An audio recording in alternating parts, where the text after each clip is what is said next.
ក្រសួងបានដាក់គោលនយោបាយមួយផ្ទៃក្នុងហើយគឺយើងមិនពង្រីកអាជ្ញាប័ណ្ណថ្មអា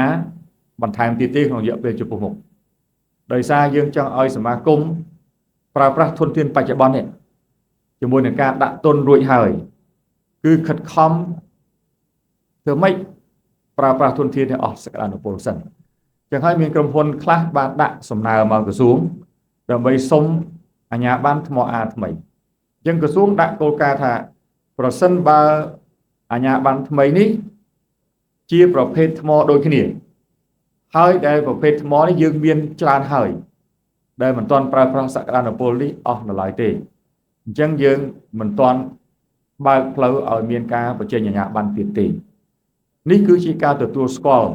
នៅការប្រឈមរបស់យើងរួមទីផ្សារចង្អៀតហើយយើងបានដាក់ទុនច្រើនហើយបើអញ្ចឹងគឺរដ្ឋាភិបាលគ្រប់គ្រងសមាគមនេះដើម្បីឲ្យប្រើប្រាស់ទុនដែលបានវិនិយោគហើយនេះអស់លទ្ធភាពបើមិនអញ្ចឹងទេគឺថាដាក់ទុនថ្មីមកអ្នកចាស់លក់មិនដាច់អ្នកថ្មីមកថែមទៀតក៏លក់មិនបានច្រើនអញ្ចឹងទាំងអស់គ្នាអត់មានណាឈ្នះទេគឺចាញ់ទាំងអស់គ្នាក្នុងសភាពការដែលលំបាកទីផ្សារដែលលំបាកគឺយើងរក្សាប៉ុណ្ណឹងឲ្យសមាគមយើងដំណើរការឲ្យពេញដៃពេញជើងទៅខ្ញុំគិតថាក្នុងរយៈពេល3ទៅ5ឆ្នាំខាងមុខប្រសិនបើយើងប្រឹងទាំងអស់គ្នាយើងអាចស្ដារយើងអាចកសាងសមត្ថភាពរបស់សមាគមឲ្យកាន់តែរឹងមាំទាំងផ្នែកការគ្រប់គ្រងអាជីវកម្មរឹងមាំទាំងផ្នែកការរកទីផ្សារហើយរឹងមាំទាំងការធ្វើពិពិធកម្មនៃផលិតផលរបស់យើងដូច្នេះថ្ងៃនេះខ្ញុំសូមលើកតែ2-3ចំណុចទេទី1គឺដាច់ខាតក្នុងគោលការណ៍រួមរបស់យើងការបង្កើតសមាគមជាមួយនឹងការគ្រប់គ្រងនេះសមាគមរបស់យើងដាច់ខាតត្រូវតែខិតខំជាមួយរដ្ឋាភិបាលដើម្បីធ្វើឲ្យការធ្វើអាជីវកម្មថ្មអានេះคล้ายទៅជារបៀបឈ្នះទាំងអស់គ្នាមានន័យថាមិនបើហៅតែឈ្នះសមាគមរកទីផ្សារបានរកចំណូលបានហើយសមាគមត្រឡប់មកវិញត្រូវធ្វើឲ្យប្រទេសនេះឈ្នះជាមួយសមាគមមានន័យថាបង្កើតការងារឲ្យច្រើនឲ្យពលករឲ្យកម្មករយើងដែលជាខ្មែរនៅក្នុងស្រុកអតិភិបទី2ត្រូវខិតខំធ្វើម៉េចដើម្បីការធ្វើកិច្ចការអាជីវកម្មនេះគោរពបាននៅបទដ្ឋានបរិស្ថានដែលយើងបានបដិញ្ញាគោរពត្រូវការពារបែបបទក្រមសុវត្ថិភាពក្នុងការធ្វើការងារបង្កាត់បន្ថយគ្រោះថ្នាក់ដល់កម្មការនីខ្មែរដែលធ្វើកិច្ចការនេះអញ្ចឹងបញ្ហាសុវត្ថិភាពបញ្ហាបរិស្ថាន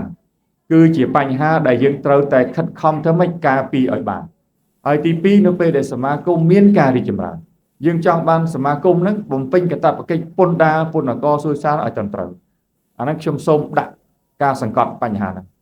ហើយប្រសិនបើបងត្រឹមត្រូវហើយសមាគមមានការលំបាករត់មកររដ្ឋាភិបាលដើម្បីមើលបញ្ហាប្រឈមដូច្នេះជាបន្ទាត់នៃការដឹកនាំរបស់សម្ដេចបវរធិបតីហ៊ុនម៉ាណែតរបស់ក្រសួងរាយសម្ព័ន្ធរបស់អាយដាមអគ្គបណ្ឌិតសភាចាអនប៉ុនវិរតគឺយើងត្រៀម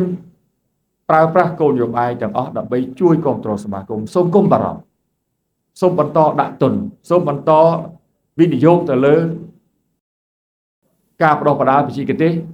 ជំនាញឲ្យបុគ្គលិកខ្លួនឯងព្រោះនេះគឺជាការវិនិយោគវែងឆ្ងាយយុទ្ធសាស្ត្រហើយបើធ្វើទៅហើយ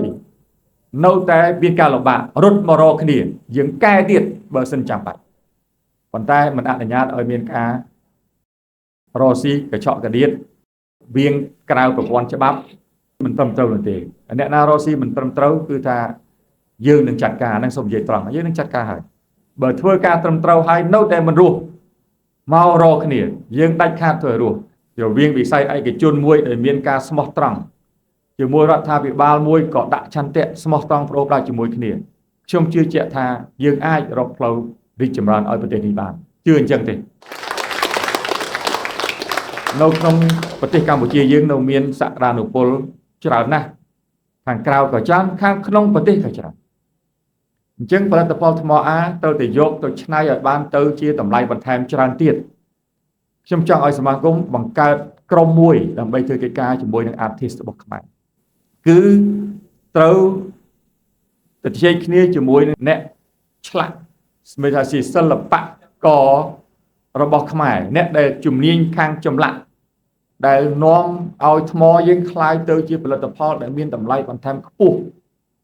ក្នុងការផ្គត់ផ្គង់ទីផ្សារក្នុងប្រទេសដូចជានាំចេញដូច្នេះសូមឲ្យមើលឃើញពីការប្រើប្រាស់វិស័យថ្មអានេះមិនមែនសម្រាប់តែយកសម្ភារៈចេញទេប៉ុន្តែជួយបង្កើត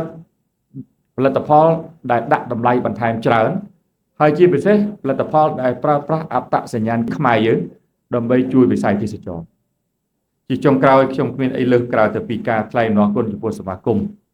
ដែលបានខិតខំចូលរួមចំណែកក្នុងការអភិវឌ្ឍសេដ្ឋកិច្ចជាតិរបស់យើងការនាំថ្មអាចេញនេះគឺជាការរកចំណូលឲ្យជាតិការបង្កើតការងារឲ្យបងប្អូនប្រជាពលរដ្ឋយើងផងហើយការយកផលិតផលនេះចេញក៏ជាការលើកស្ទួយកិត្តិយសរបស់កម្ពុជាលើឆាកអន្តរជាតិដែរ